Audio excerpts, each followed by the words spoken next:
Monsieur le représentant des organisations professionnelles et de la société civile, chers partenaires, mesdames et messieurs, chers invités, nous sommes très heureux de vous accueillir dans cette salle de CEPAS pour démarrer notre atelier de ce jour. Et avant toute chose, nous vous souhaitons la bienvenue et nous vous disons bonjour. Nous allons donc commencer notre programme ce jour par décliner l'hymne national. Après l'hymne national viendra les mots des circonstances qui sera fait par l'allocution, disons, monsieur l'ambassadeur de Pays-Bas. Nous espérons qu'il pourra nous rejoindre dans les heures qui arrivent. Après, ce sera le mot de monsieur le secrétaire général aux ressources hydrauliques et électricité, ici représenté par les directeurs des énergies renouvelables. Après, viendra le mot d'ouverture qui sera fait par monsieur le secrétaire général de l'environnement et du développement durable. Et après tous ces mots, nous pourrons donc prendre une photo des familles pour immortaliser cette activité. Avant que cette intervention ne soit faite, donc nous aurons un état des lieux qui nous sera présenté un état des lieux de la filière bois-énergie qui nous sera présenté. Nous passerons ensuite à quelques réalisations réalisées dans le cadre de la biomasse énergie qui sera fait par le directeur Mamba de la direction technologie énergie bois. Après viendra la stratégie de la cuisson propre qui nous sera présentée par le PNUD, un représentant du PNUD. Nous aborderons après le diagnostic institutionnel et organisationnel de la filière bois-énergie, cadre de concertation multi-acteurs, qui nous sera présenté par la FAO, un délégué de la FAO. La stratégie nationale de la cuisson propre sera présentée par les ressources hydrauliques et électricité. État des lieux de GPL qui nous sera fait par les hydrocarbures. Il y a les statistiques de 3 dernières années concernant la collecte de la taxe d'abattage pour les charbons de bois qui sera également fait par le Fonds forestier national. Va s'ajouter à cela également Maître Félix Ilakapo qui nous présentera également quelques données. Le défi rencontré par les secteurs privés. Nous inviterons ici Sobico pour pouvoir nous présenter cela. Présentation de réalisation du projet CIFOR. Et nous saluons la présence donc des CIFOR dans la salle. Le projet d'amélioration de la gouvernance filière bois-énergie sera présenté par le professeur Augustin Ngué. Et il sera suivi du cadre de concertation par le professeur Mathieu, qui est dans la salle. Et suivra après une séance de questions et réponses. Et nous aurons par la suite une pause déjeuner. Et après la pause déjeuner, nous reviendrons immédiatement dans la salle, mettre en place une cartographie d'actes d'engagement des différentes parties prenantes. Et il suivra après la restitution de la journée de lancement et la cérémonie de clôture qui va devoir venir par la suite. Et nous serons déjà autour de 16h, 16h30.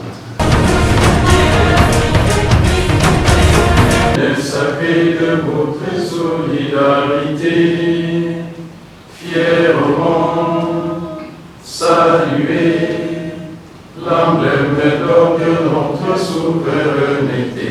Congo, non béni, Congo, Congo, mon pays, Congo, bien-aimé, Congo, nous peuplerons ton sol et nous assurerons ta grandeur.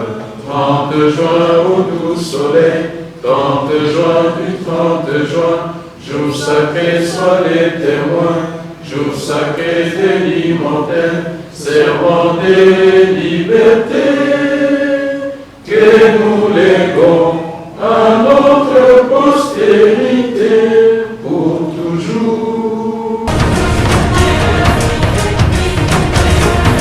De l'atelier de suivi et mise en place des recommandations de la table ronde des acteurs de la filière bois-énergie. À cet effet, je souhaite à chacun de vous une cordiale bienvenue et vous remercie pour votre disponibilité ainsi que votre engagement à la réussite de cet atelier. Mesdames et messieurs, suivant la note numéro 123/SG et DD BTB au KS 08 2024 du 28 juillet 2024, le secrétariat général à l'environnement et au développement durable nous a invités de prendre part au présent atelier relatif à la création du cadre de concertation intersectorielle sur la biomasse énergie. Cet atelier vient compléter les résolutions de la table ronde des acteurs impliqués dans la filière bois-énergie qui a eu lieu à l'espace culturel Texaf Bilembo du 22 au 23 juin 2024. Ces forums visaient les dialogues entre acteurs du sous-secteur bois-énergie en vue de saisir les opportunités offertes du 22 au 23 juin 2004 par elle. À la fin de la table ronde, plusieurs recommandations avaient été formulées dont la mise sur pied d'un cadre de concertation intersectorielle sur la biomasse énergie à travers lequel les rôles de chaque partie prenante est défini. Mesdames et messieurs, à la fin du présent atelier, nous allons présenter les conclusions des travaux du cadre de concertation au Conseil consultatif national du forêt, CCNF, ce qui nous permettra de faire un plaidoyer pour la signature et l'opérationnalisation de ces mesures, ainsi que la mise en place d'un task force de suivi de la mise en œuvre des mesures dans les ministères impliqués. Mesdames et messieurs, je compte beaucoup sur vos compétences respectives pour examiner les thèmes de référence de cet atelier avec beaucoup d'attention et abnégation. Tout en renouvelant mes remerciements à l'ambassade des Pays-Bas pour son soutien substantiel en vue de l'organisation de cet atelier, je déclare ouvertes les assises de ces jours. Je vous remercie.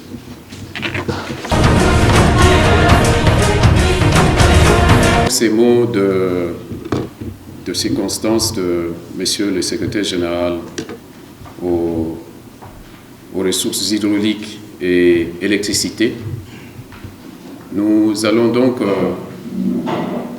inviter Monsieur le secrétaire général à l'environnement et développement durable pour l'ouverture de ces travaux.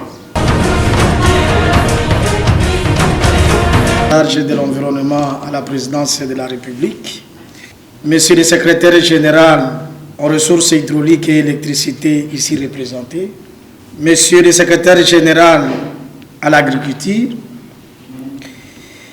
Monsieur le représentant des secrétaires généraux et chers collègues, Mesdames et Messieurs les représentants des partenaires techniques et financiers, Mesdames et Messieurs de la société civile, Mesdames et Messieurs du secteur privé, chers enseignants et professeurs des universités en République démocratique du Congo, distingués invités à vos titres et qualités respectifs. C'est à la fois un plaisir et un honneur pour moi de prendre la parole dans cette salle. Père Boka, du Centre d'études pour l'action sociale CEPAS, en cycle, et vous souhaite la bienvenue à cet atelier relatif à la création d'un cadre de concertation interministérielle sur la biomasse énergie dans notre pays, la République démocratique du Congo. C'est à la fois le plaisir aussi d'être avec vous pour échanger sur une thématique aussi importante dans l'économie de notre pays. Cette thématique aujourd'hui, elle est souvent mal vue et mal considérée. Mal vue pourquoi? Parce qu'elle est responsable, donc l'activité de chercher le bois énergie, elle est responsable de la déforestation. Et c'est là où ce secteur peut être mis en prison. Mais quand nous regardons les statistiques, il s'avère que dans toutes les provinces de la République démocratique du Congo, plus de 80% de l'énergie que nous utilisons, ça vient du bois énergie. Les raisons sont connues, on ne peut pas la démontrer ici. Et ce n'est pas la SNEL qui ici, bien qu'il n'est pas représenté ici, il ne peut pas nous dire le contraire parce que on peut lui dire que non, il faut qu'on condamne la SNEL parce qu'elle ne donne pas une bonne énergie aux populations de la République démocratique du Congo. Mais ce n'est pas ici bien que j'ai attendu qu'il y a des procureurs et des magistrats ici pour les condamner. Non, on ne cherche pas à les condamner. Mais nous devons plutôt travailler pour que nous puissions améliorer notre énergie pour que l'ESNEL ne puisse pas être un jour être condamné des responsabilités de tous les maux qui se passent dans la déforestation de nos forêts. Distingués invités, chers participants, la filière biomasse et énergie est devenue aujourd'hui un des secteurs incontournables pour les ménages congolais, comme je venais de le dire. Elle constitue la source d'énergie dont sont tributaires plus de 90% de la population aux besoins de cuisson des aliments et à la principale source de revenus pour les ménages ruraux. Et non seulement ruraux, même urbains aussi. Quand nous nous promenons dans beaucoup de marchés ici, il y a toujours un endroit privilégié où, après avoir fait un peu son marché, il doit passer là-bas pour avoir quelques braises, un sac ou une botte de makala. Donc, il est nécessaire de pouvoir prendre des mesures idoines et mettre en place des solutions basées sur la nature afin de faire de la biomasse une source d'énergie propre et durable au bénéfice de nos populations. C'est ce qui permettra au pays d'atteindre son objectif de réduire la part de la consommation de bois énergie de 50% des mix énergétiques d'ici 2035.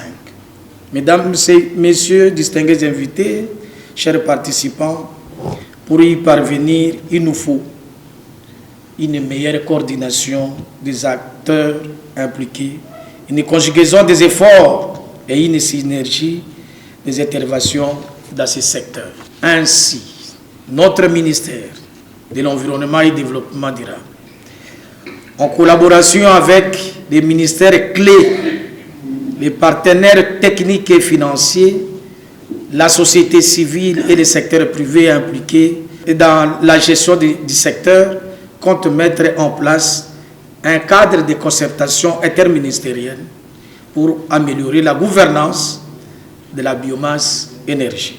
Ces programmes ou projets comprennent 5 piliers. Le premier, c'est le gouvernement de la République, principalement par l'intermédiaire des ministères de l'Environnement et du Développement durable, des ressources hydrauliques et énergie, développement rural et de l'agriculture, seront appelés à prendre des mesures pour améliorer la gouvernance et le climat des affaires dans le secteur de bois et énergie. Le ministère du genre, de la famille et de l'enfant sera impliqué dans la valorisation du rôle joué par ces derniers dans la chaîne des valeurs.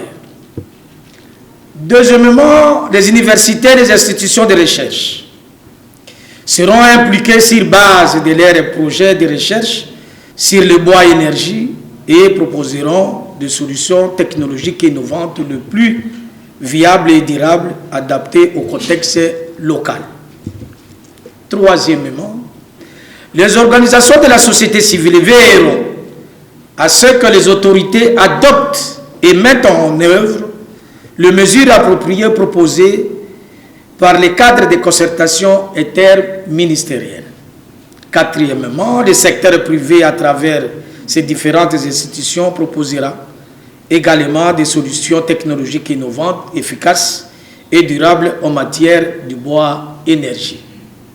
Et cinquièmement, enfin, les partenaires techniques et financiers seront impliqués dans les orientations concernant la mobilisation des ressources et surtout des ressources financières. Tous ces efforts visent à améliorer les conditions de vie de nos populations tout en leur garantissant un environnement propre, favorable et propice à leur épanouissement. Distingués invités, chers participants, de ces 5 piliers que je venais d'énumérer, il nous faut un cadre de concertation bois-énergie à mettre en jour. Il faut aussi les mesures concrètes conformément aux 5 piliers que je venais d'énumérer que nous devons proposer. Les conclusions des travaux de notre cadre de concertation que nous allons mettre à jour seront soumis au Conseil consultatif national des forêts pour avoir les quitus de leurs membres, c'est-à-dire les membres du Conseil consultatif. Et enfin, UNITA s'efforce de suivi de la mise en œuvre de mesures sera installée dans les ministères et autres structures impliquées.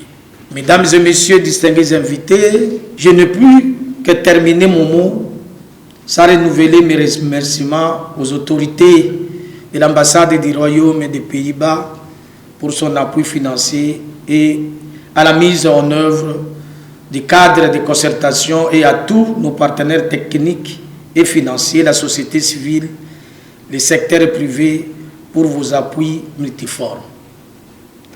Pour ces travaux, nous devons mettre notre intelligence pour que nous puissions avoir ce cadre de concertation, dont les objectifs sont bien détaillés dans les termes de référence que vous allez adopter s'il le faut ou amender pour que nous puissions avoir ce cadre de concertation qui va nous amener à travailler ensemble où tout le monde sera impliqué et apporter ce qu'il a pour améliorer la gestion de la biomasse et énergie et qui peut nous amener aussi à chercher plus des énergies propres pour que nos forêts aussi peuvent parfois respirer. Nous pouvons y arriver, bien que c'est dans nos traditions, nous sommes habitués à utiliser la biomasse et l'énergie, mais nous devons aussi nous forcer pour que nous puissions utiliser cette biomasse et énergie modérément pour ne pas arriver à la déforestation dont la recherche de ces biomasses et énergie arrive à consommer plus nos forêts et surtout autour des villes. Sur ce, je déclare ouvert notre concertation aujourd'hui pour arriver à un cadre de concertation. J'ai dit et je vous remercie.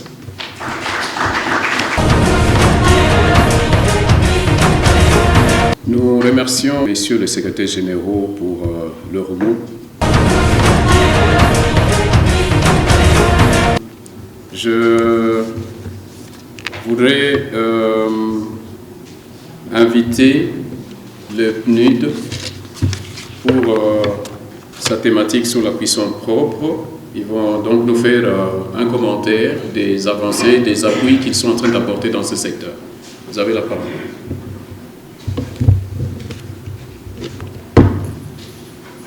Merci beaucoup pour la parole. Bonjour à tout le monde. Moi, je m'appelle Daniel Kassololo, comme je disais avant. Moi, je gère pratiquement... je suis chef de projet d'un certain nombre de projets d'électrification rurale. Nous travaillons au PNUD au sein de ce qu'on appelle le pool énergie.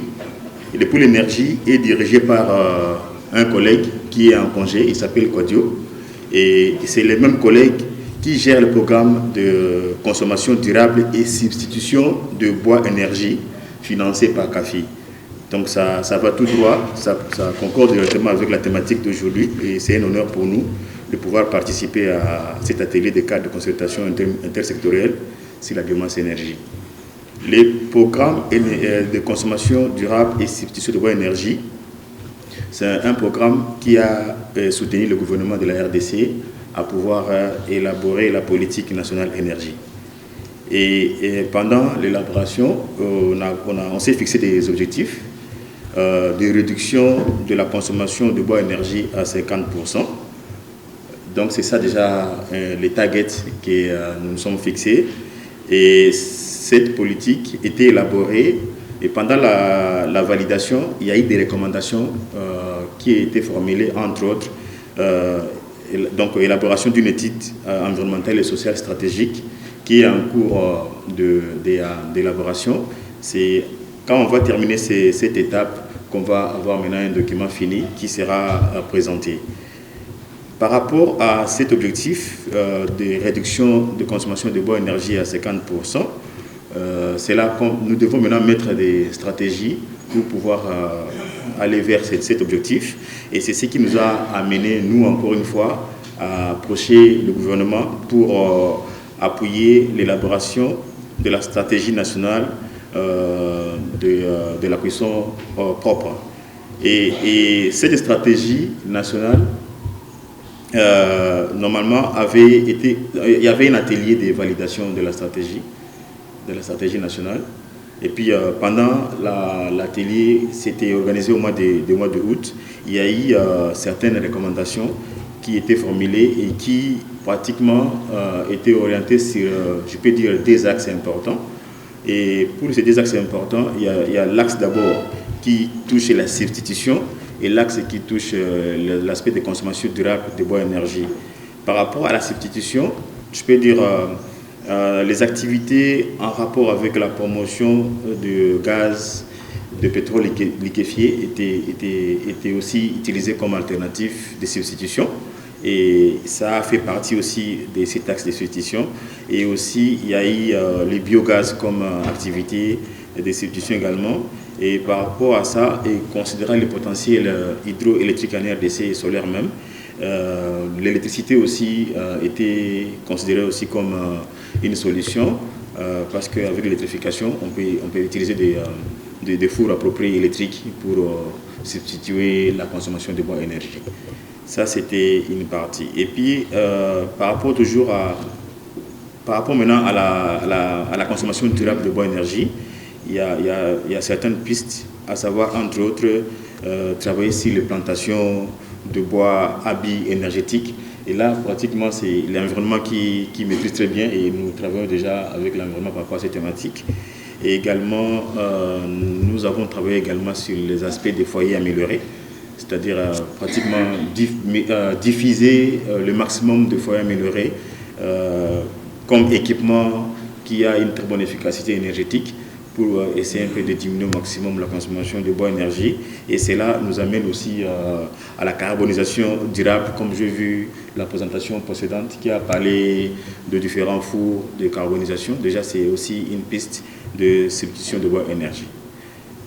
C'est un tout petit peu une idée que je voulais présenter par rapport à ce que nous sommes en train de faire. Je n'ai pas une présentation très particulière, mais au moins vous fixer sur les activités que le PNUD est en train de mener dans cette thématique alliée avec l'atelier d'aujourd'hui. J'ai dit et je vous remercie.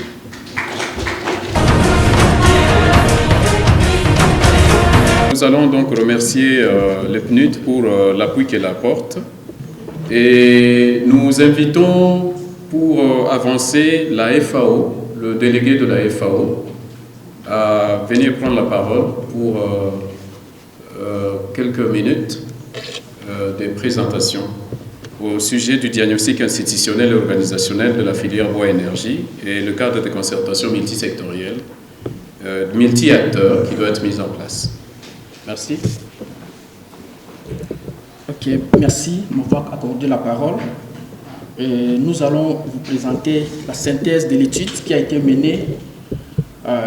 Il y a un consultant qui a été recruté par la FAO pour appuyer le ministère de l'Environnement dans la réalisation de cette étude. Et c'était avec l'appui financier du CAFI, au travers FONARED et la FAO ainsi que le PNUD et ONIDI avaient accompagné ces processus.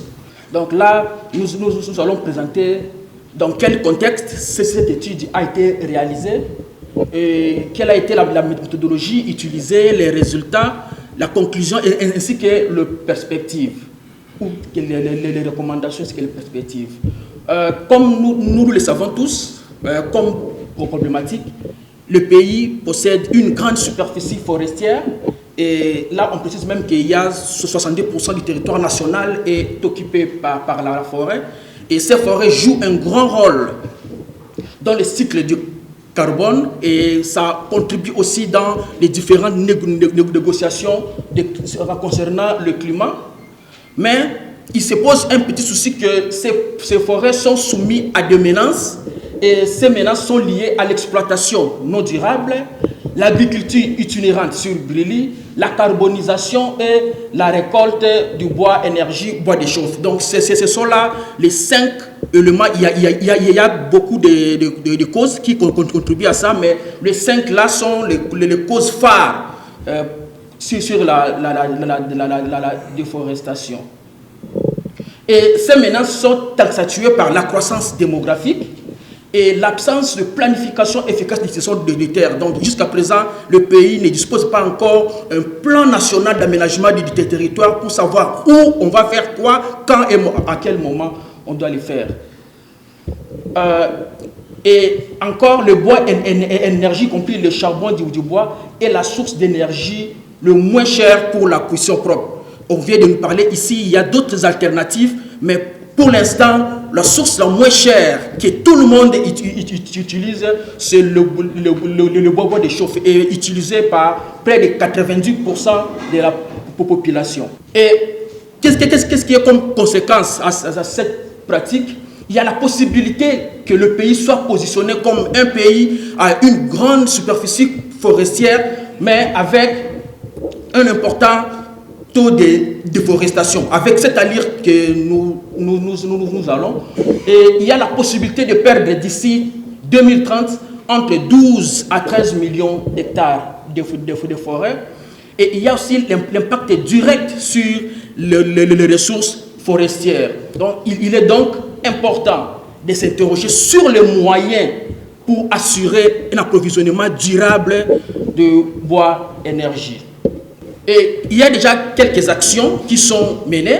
Le gouvernement, avec l'appui de ces différents partenaires techniques et financiers, déploie des efforts considérables pour réduire l'impact de ces activités sur l'environnement. Et certaines barrières existent encore, mais ça empêche aussi d'atteindre certains objectifs escomptés sur le plan politico-administratif, organisationnel et environnemental. Et pour compléter le forum qui a été, la table ronde qui a été réalisée avant, et il y a eu un forum qui a été organisé du 4 au 6 octobre au centre Elaïs. C'était toujours pour faire un état des lieux sur le filière bois et énergie et proposer des recommandations solides qui pouvaient assainir ces secteurs de bois et énergie. Et l'étude avait 5 objectifs. Premier objectif, c'était de réaliser une revue documentaire pour cartographier les acteurs qui sont impliqués dans les secteurs, dans les filières énergie. Qui est impliqué? Il fait quoi? Quel est son apport dans ces filières? Et il fallait aussi analyser les circuits de communication. Tous ces acteurs-là, comment est-ce qu'ils communiquent entre eux? Est-ce que les informations produites par tel acteur sont capitalisées par tel acteur? Et comment ils font pour que toutes ces actions soient canalisées? Et il s'agissait aussi d'évaluer la cohérence de ces acteurs avec l'architecture institutionnelle. Et il s'agissait également d'analyser les pratiques professionnelles pour comprendre et rendre compte de la manière dont les missions sont assignées, pour voir vraiment réellement tel acteur qui est impliqué, il fait quoi, quel est son apport par rapport aux filières, et proposer des actions, des réformes en vue d'améliorer le cadre institutionnel dans le secteur énergie. Comme méthodologie, l'étude a été réalisée à Kinshasa, qui est le siège des institutions, et les cibles, c'était des personnels techniques des institutions ayant au moins un des aspects de la chaîne de valeur de ce secteur bois-énergie dans ses attributions. Et il y a des propositions, des solutions qui ont été proposées, et les techniques utilisées, c'était revue documentaire, faire des lectures, des règlements, des lois, des documents qui sont produits, associer à cela quelques interviews. Et cette méthode a été adaptée par rapport à l'étude proposée. Et comme résultat, il y a 11 ministères qui ont été ciblés, qui ont été identifiés lors de la cartographie. Il y a le ministère de l'Environnement et du Développement durable qui définit la politique sur la gestion des ressources forestières selon le pouvoir lui conféré par le Code forestier. Il y a le ministère des ressources hydrauliques et électricité qui définit des politiques par rapport à la production, commercialisation et la consommation des ressources énergétiques. Il y a le ministère de l'entrepreneuriat petite et moyenne en entreprise qui assure la promotion des entrepreneuriats et des formations des secteurs informels pour les rendre formels. Il y a le ministère de la Santé qui assure l'inspection et prévention sanitaire et médicale et action médicale humanitaire. Il y a le ministère de l'Industrie qui assure la promotion des normes et de l'industrialisation. Il y a le ministère de l'Intérieur qui définit la politique de l'administration territoriale pour toute la sécurité.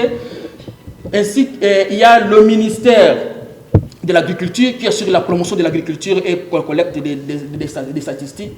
Il y a le ministère du Développement rural qui assure la promotion des actions génératrices de revenus dans le milieu rural et périurbain. Il y a le ministère de la Recherche scientifique et innovation technologique qui assure la promotion des recherches au travers des centres de recherche et des stations. Il y a le ministère d'enseignement supérieur et universitaire qui travaille dans la formation dans l'enseignement supérieur et universitaire. Il y a le ministère de l'économie qui assure la politique sur le prix. Quels sont les circuits de communication et modes de collaboration entre différentes institutions impliquées?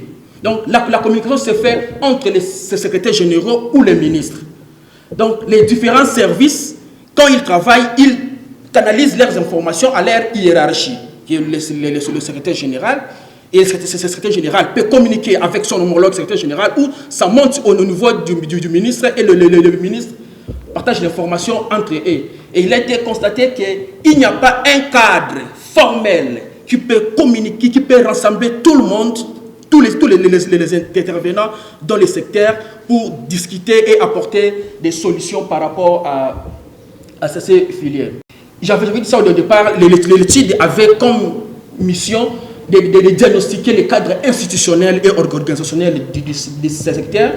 Et il révèle que cette analyse n'est pas, de ces secteurs n'est pas durable, ne contribue pas au progrès socio-économique, parce que chacun travaille de sa manière et ce n'est pas facile de converger les efforts ensemble. Il y a plusieurs acteurs qui interviennent.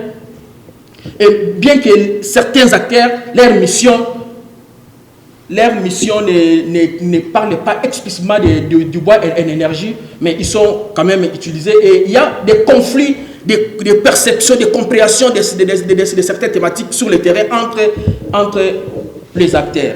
Et comme recommandation, il a été recommandé de développer la sécurisation des acteurs et instituer de bonnes règles de gestion durable des secteurs et favoriser l'implication de toutes les parties prenantes à un progrès du secteur et pérennisation des ressources bois. Donc, je voudrais aussi passer la parole au représentant de l'ONEDI qui est là. S'il peut placer un mot en complément de ce que vient de présenter la FAO. Merci beaucoup, monsieur le modérateur, pour nous avoir donné l'opportunité de faire cette petite présentation. Alors, dans le cadre de ce travail d'assistance technique qu'on est en train de préparer, il nous a été demandé de faire un travail de prospection, identifier les alternatives sur terrain.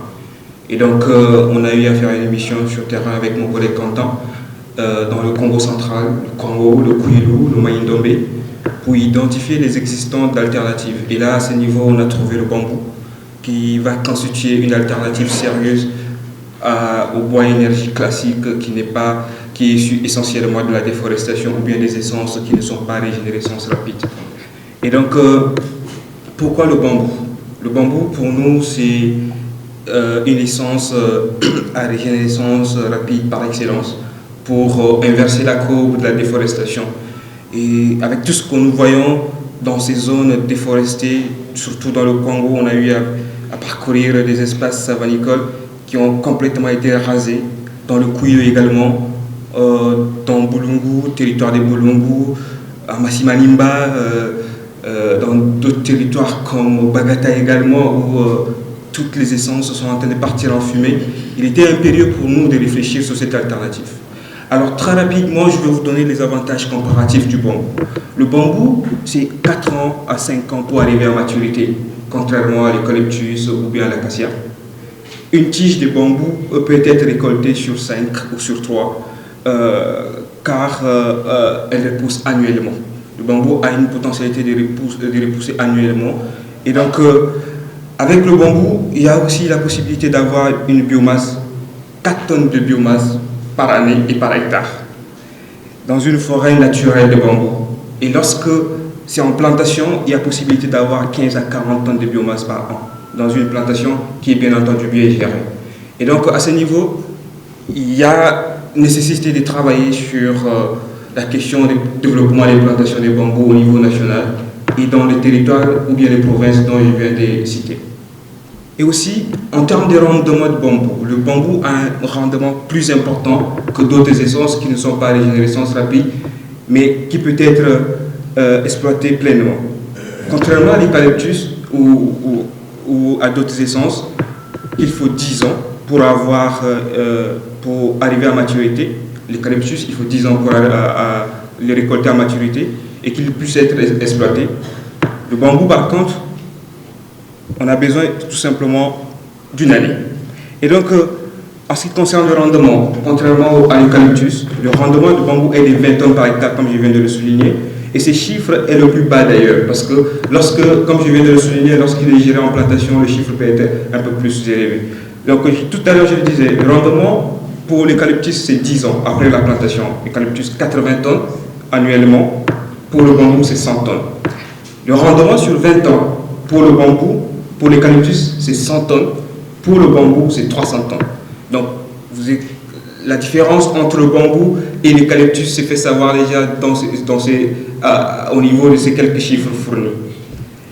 En ce qui concerne la production de charbon de bambou, il faut noter que, contrairement à d'autres essences qui ne sont pas à régénérescence rapide, comme l'acacia et l'eucalyptus, comme je viens de le dire tout à l'heure, le pouvoir calorifique du bambou est d'environ de 30,5% mégajoules par kilogramme. Donc, il s'agit d'un combustible très efficace pour la cuisson, car il produit une chaleur intense et durable. Il faut également 24 heures à 48 heures pour carboniser des morceaux de bambou secs dans un four à briques spécialement conçu à cet effet.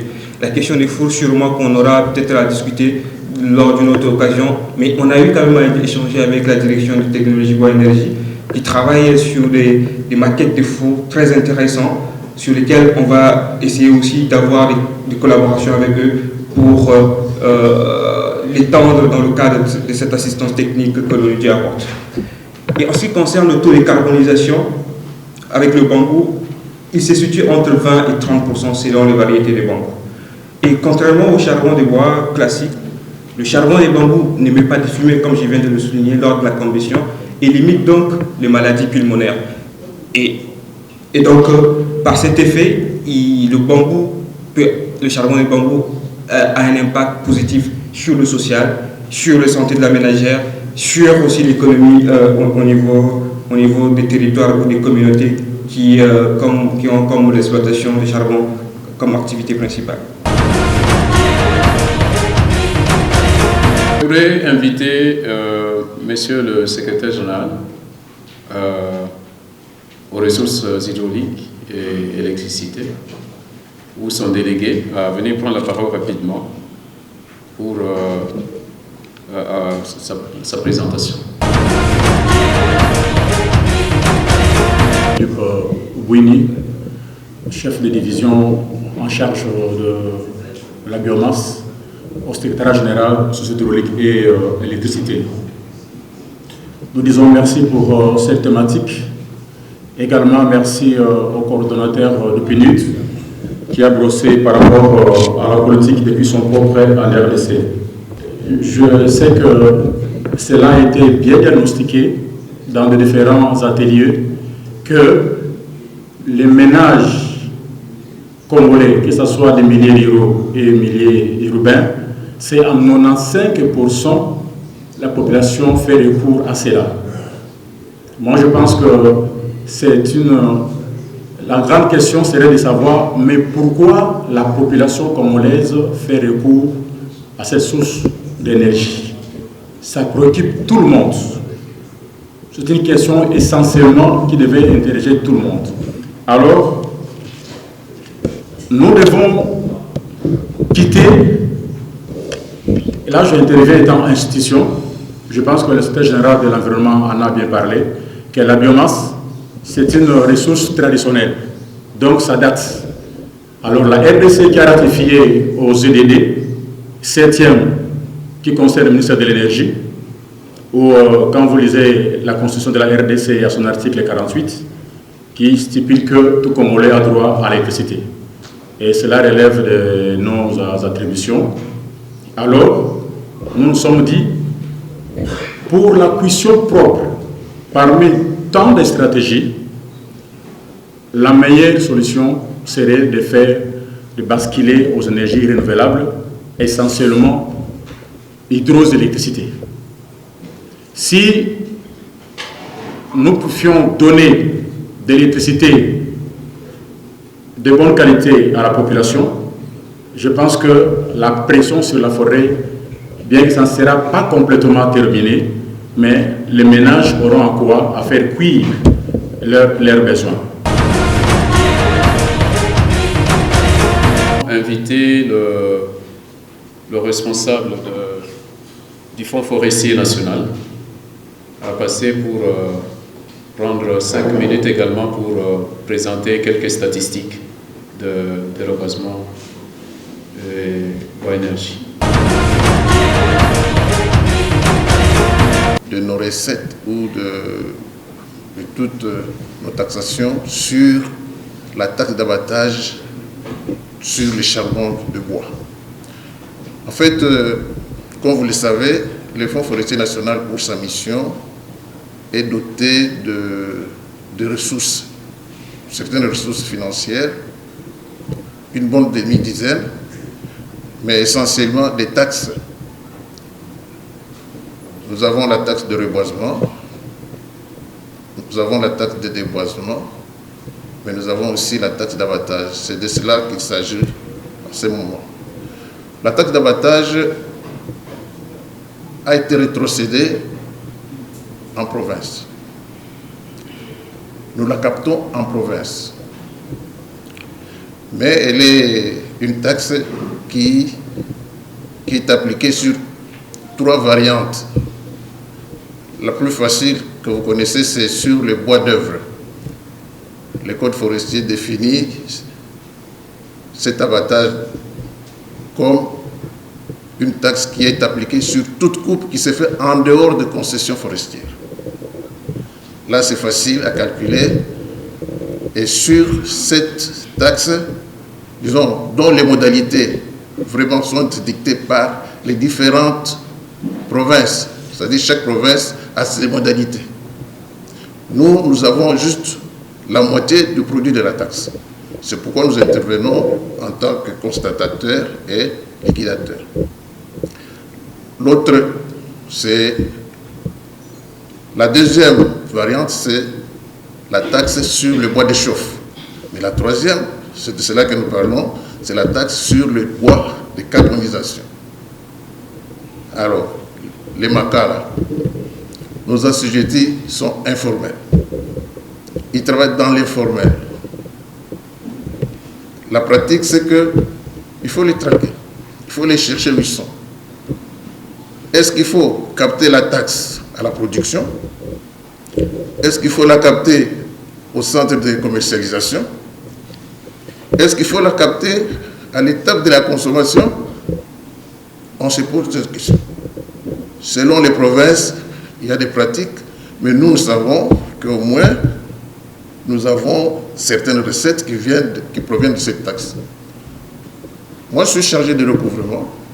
Je reçois le rapport mensuel, périodique, mais il y a mon collègue qui est chargé des antennes provinciales. Il gère les antennes au quotidien. Il a la primeur de toutes les informations. C'est lui qui va présenter ce que nous a été demandé. La taxe d'abattage sur le charbon de bois est effectivement une des tâches principales du Fonds forestier national en tant que service d'assiette. Mais seulement le FFN est implanté actuellement dans 18 provinces seulement. Il y a entre autres le Haut-Katanga, il y a le Lualaba, il y a le Tanganyika, il y a le Sud Kivu, le Nord Kivu, l'Ituri, le Haut-Ouélé, le Bas-Ouélé, la Chopo, la Mongala, le Sud-Ubangi, le Nord-Ubangi, le Kwango, le Kwilu, le Maïndombe, le Congo central et la ville-province de Kinshasa. Ici est de noter que ces entités décentralisées-là présentent des taux, comme mon collègue l'a dit, de prélèvement qui sont différents en raison des réalités de terrain et des contraintes sectorielles, parfois politiques, parfois aussi sécuritaires. C'est pourquoi en marge de ce projet qui vise l'amélioration de la bonne gouvernance, de la chaîne de valeur biomasse-énergie, le FFN vous présente ce tableau que vous voyez là. Nous avons essayé de le présenter année par année depuis 2021, selon les 18 provinces. Vous allez constater déjà que les taux, Kinshasa a un taux de 500, pendant que le Haut-Katanga est en 1000 francs. Et vous pouvez voir tout de suite là que c'est vraiment une taxe à problème. J'aimerais qu'on passe peut-être beaucoup plus sur les problématiques pour que vous puissiez comprendre que nous tenons aussi à ce que ces assises ici nous proposent des solutions qui peuvent nous amener à améliorer davantage. Le Haut-Katanga, le taux est de 2000 francs. La Mongala, vous êtes à 1000 francs. Vous arrivez au nord Ubangi, vous avez 500 francs. Alors que immédiatement le sud Ubangi, qui n'est pas trop loin, est à 1000 francs. Et la quantité pose aussi problème.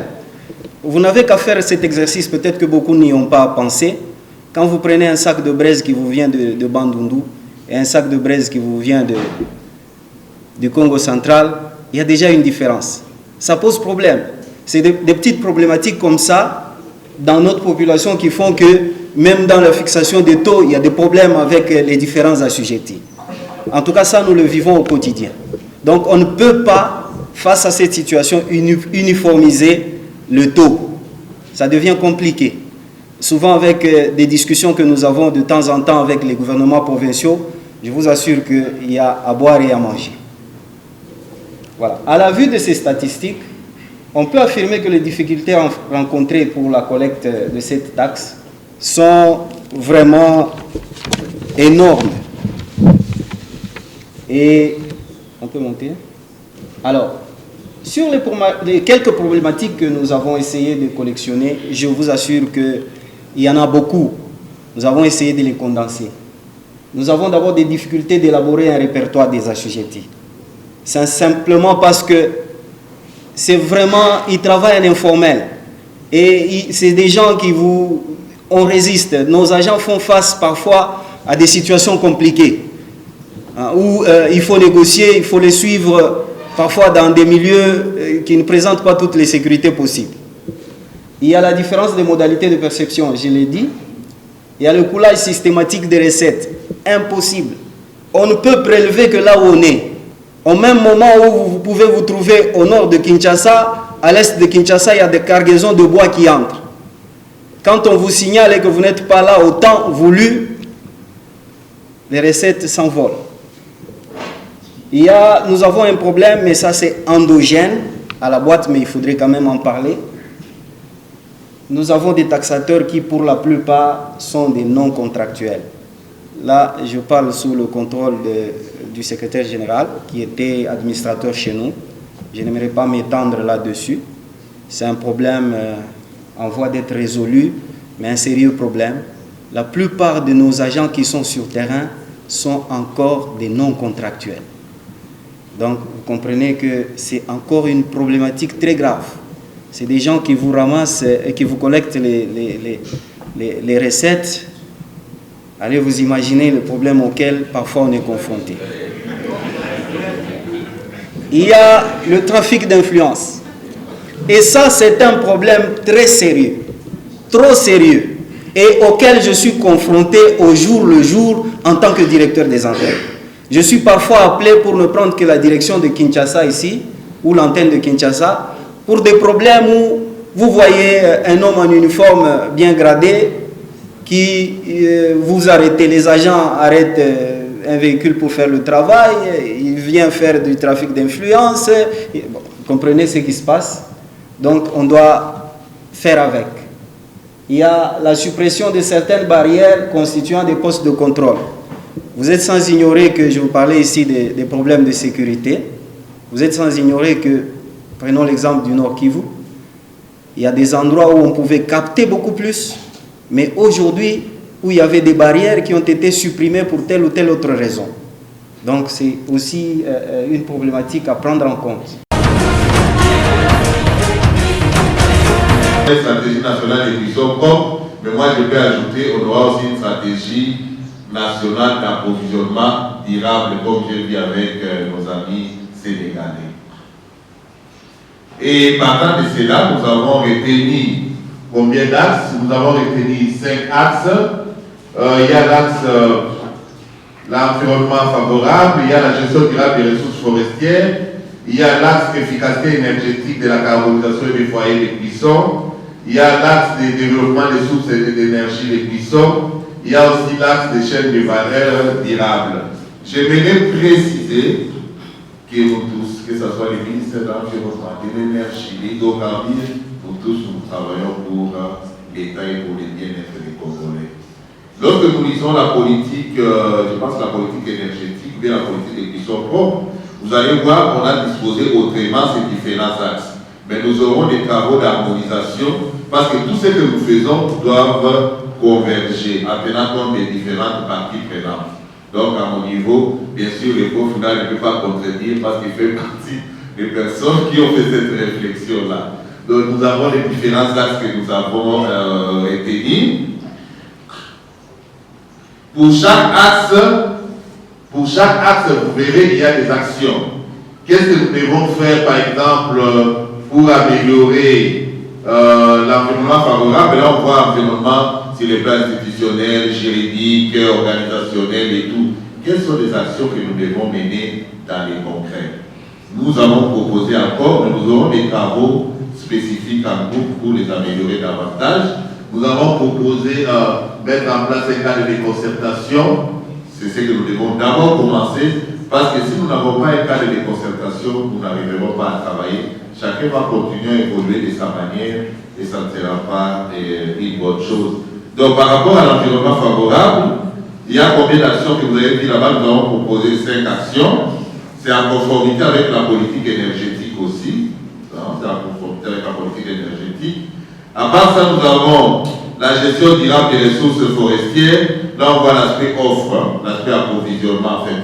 Comment faire en sorte pour que nous puissions renforcer l'offre en termes de... Il y a l'espace de reboisement, reconstitution des capitales forestiers, tout ça c'est là-dedans. Il y a aussi des actions par rapport à ça. Nous avons l'acte 3. Les actes que je suis en train de citer, ce sont les différentes listes qui vont passer. C'est en fonction des listes. Parce que les réunions référentes par rapport aux axes, les listes, vous allez compléter vos noms par rapport à l'axe où vous vous trouvez à l'aise. Vous avez beaucoup. Par exemple, Maître Félix sera dans les premiers axes d'amélioration de l'environnement institutionnel et tout. Ça va? Donc vous allez compléter par rapport à ces axes-là. Il y a l'axe 3, efficacité énergétique. Là, efficacité énergétique, vous voyez tout ce qu'il y a comme foyer amélioré, faut décarbonisation. Quelles sont les actions réellement qui doivent être menées pour y arriver? On a l'axe 4, c'est l'axe de sources alternatives d'énergie de cuisson. Là, c'est le développement de tout ce qu'il y a comme briquettes, hydroélectricité, tout ce qui est alternatif par rapport au poids énergie. Et puis l'axe 5, c'est l'axe de développement de la chaîne des valeurs dans son ensemble. On voit l'approche beaucoup plus globale. Dans chaque axe, il y a des actions. Lorsqu'on fera la réunion, on va les améliorer et puis on verra comment on peut aboutir à un travail beaucoup plus intéressant. Maintenant, les modalités de mise en œuvre ici, c'est ce que je pense que M. Claudel a déjà, je pense qu'il s'est déjà prononcé par rapport à ça. Nous avons déjà, c'est juste l'ébauche. Nous avons pensé que nous avons le ministère LEAD, éco-LEAD, par exemple, comme ministère de l'Environnement, juste un exemple, ministère de l'Environnement, ministère de l'Énergie, qui peut prendre le LEAD et l'éco-LEAD, c'est pratiquement comme pas, mais la FAO travaille. Et puis, nous avons d'autres ministères aussi qui vont s'ajouter pour que l'action soit beaucoup plus efficace. C'est ça, c'est le dormi dans la stratégie de mise en œuvre et dans la coordination. Et puis là, ce que j'ai fait, c'est quoi? C'est juste encore une proposition. J'avais proposé les petits trucs ici, les petites boules là, ça se rapporte aux différents axes, les axes qui sont liés aux différentes barrières que nous avons énumérées. D'accord? Et là, j'ai séparé ça en deux. Il y a des aspects liés à la demande, des aspects qui sont plus pris en charge par les ministères de l'énergie, et puis des aspects liés à l'offre. Là, je vois comment renforcer les capitales forestières, ainsi de suite, qui sont pris en charge principalement par les ministères de l'Environnement. Et j'avais prévu des comités techniques. Lorsqu'on fera la réunion, dans les groupes restreints, on va discuter sur ce schéma. Donc, bref, je me suis dit, nous ne pouvons pas tout mélanger. Comment nous pouvons restructurer nos actions dans les cadres des concertations.